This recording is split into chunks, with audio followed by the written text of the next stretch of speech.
Bonjour Ludivine. Bonjour Jean-David. Vendredi 16 septembre. Ouais. Merci d'accueillir la maison Albert Bichot pour un premier compte-rendu de ce millésime 2022. Je suis ravi d'être là à tes côtés une nouvelle fois. Merci. On va commencer tout simplement par les questions habituelles.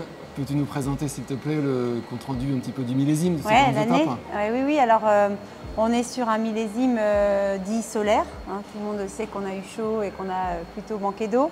Mais si on reprend un peu le calendrier, il faut savoir que c'est un millésime qui succède à un hiver plutôt doux et arrosé. Donc, on est parti sur des situations d'eau confortables. Du coup, un débourrement précoce avec un hiver plutôt clément. Quelques frayeurs en avril avec des risques de gelée qui finalement nous ont épargnés.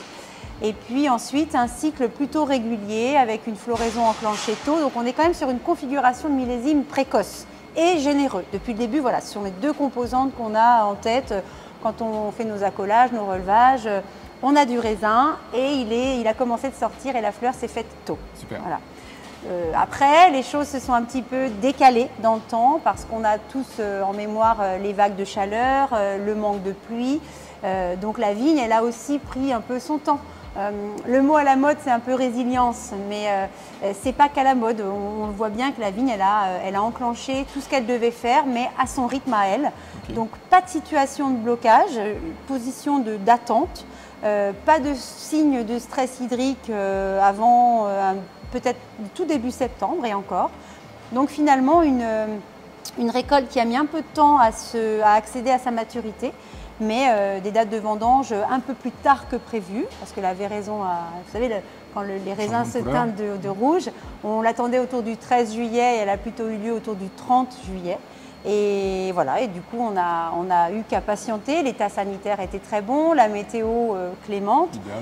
Vendanger sur début septembre, fin août, ça n'est pas avec les mêmes phases de risque que fin septembre. Donc, quand on a le temps, quand le raisin est sain et que la météo est plutôt clémente, voilà, ça nous a poussé à attendre toute fin août pour vendanger. On a vu les derniers raisins arriver aujourd'hui. Je reviens un tout petit peu en arrière. Tu parlais de ces épisodes qu'on a tous connus, de canicule, de chaleur vraiment très importante cet été. Oui.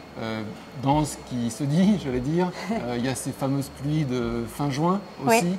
Est-ce qu'elles ont été salvatrices? Est-ce que c'est elles qui ont permis de passer l'été comme ça, si chaud?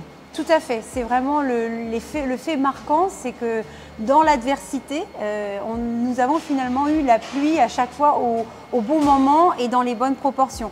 Pas de trompe d'eau non plus, bon, à part l'épisode de juin sur la Côte de Nuit dont tout le monde, voilà, que tout le monde peut avoir en mémoire. Mais dans l'ensemble, je dirais que la pluie est tombée plutôt au bon moment et en bonne quantité, au moment opportun des phases de la vigne quand elle en avait besoin. Donc, Et également, quelques semaines, 2 semaines à peu près, autour du 15 août, un petit peu avant les vendanges. Oui, voilà, quelques aussi. Vendanges, mais après, ça a été des pluies, nous on les a qualifiées de mouiller la poussière.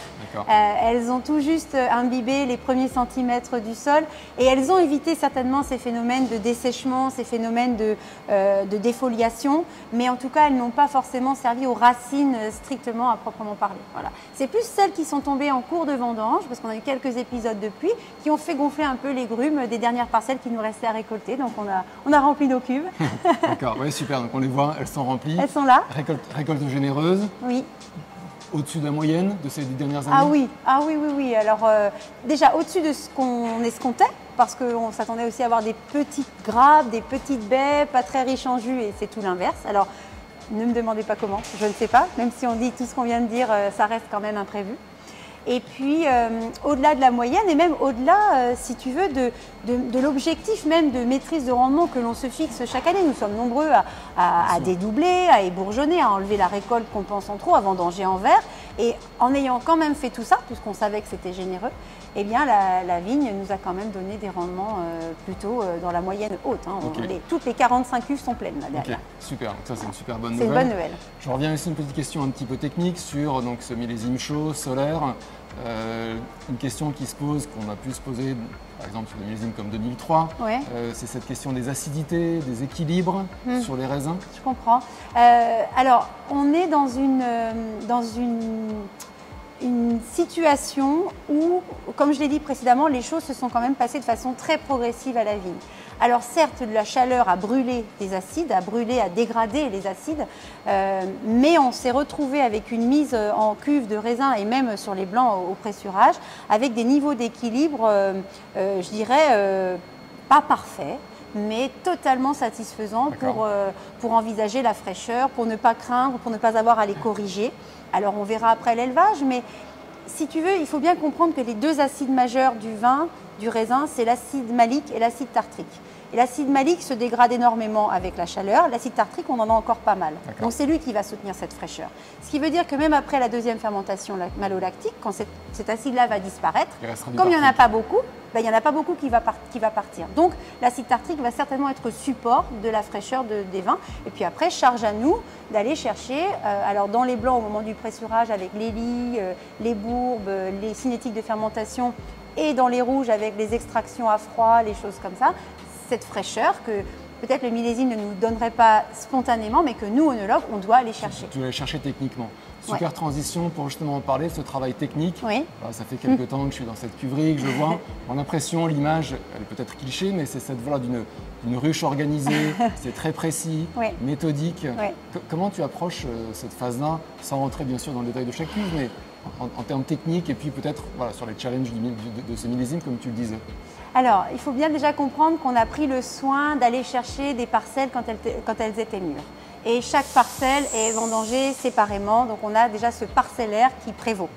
Ce qui aide en fait après à l'organisation, c'est-à-dire qu'on est un peu à l'écoute de chacune des cuves, à l'écoute de chacun des objectifs qu'elle peut nous fixer. Donc on a schématiquement d'abord été chercher les arômes, la couleur, donc ça se passe à froid, c'est les premiers jours de macération préfermentaire. Voilà, qui peuvent durer entre 6 à 9 jours. Donc il faut aller bien tout ce temps pour justement aller chercher cette fraîcheur-là. Et puis ensuite, moi j'organise le travail avec différentes opérations sur les cuves pour aller extraire un petit peu doucement les tanins, doucement faire fermenter et puis aller sans trop chauffer non plus parce qu'il faut conserver cette fraîcheur. Donc on est voilà, dans cette petite ruche avec mes abeilles, très organisée. On a un planning journalier, chaque cuve a bien à l'heure indiquée ce qu'elle doit avoir, son programme de travail sur une journée de 14 à 15 heures. Et les équipes se relaient pour travailler les cuves. Voilà. Et puis nous, on goûte, on a parfois aussi l'occasion de changer d'avis quand on a l'échantillon. On redescend sur cube, on vérifie, on change. Alors, c'est gribouillis. Ça reste très manuel et très intuitif. Ah oui, aussi, très intuitif, très sensoriel et puis très adaptable. Parce que l'adaptation, c'est quand même le fer de lance de notre métier. Alors, ça finit. C'est un planning tout propre, tout beau, tout propre au début. Et puis à la fin de la journée, il est tout gribouillé, tout changé, voilà, avec des petites annotations. Je te sens très enthousiaste, on va conclure. Donc, un très joli millésime, généreux. Un travail technique, on l'a vu sur la précision, parce qu'il y a des challenges et qu'il faut les résoudre. De bon augure pour les enchères. De très bon augure pour les enchères, parce qu'on a le sentiment que à la fois le volume et la qualité seront là. Donc on sait aussi qu'on aura de quoi offrir au plus grand nombre notre production. Nos cuvées seront bel et bien au rendez-vous. Et puis on a encore du travail, mais on va s'y mettre. Super, merci beaucoup. À bientôt. Je te donne rendez-vous pour la prochaine dégustation, on parle un peu plus des vinifs et c'est sous peu. de la préparation. Ça sera vite là, au revoir. Merci beaucoup, Lidivine.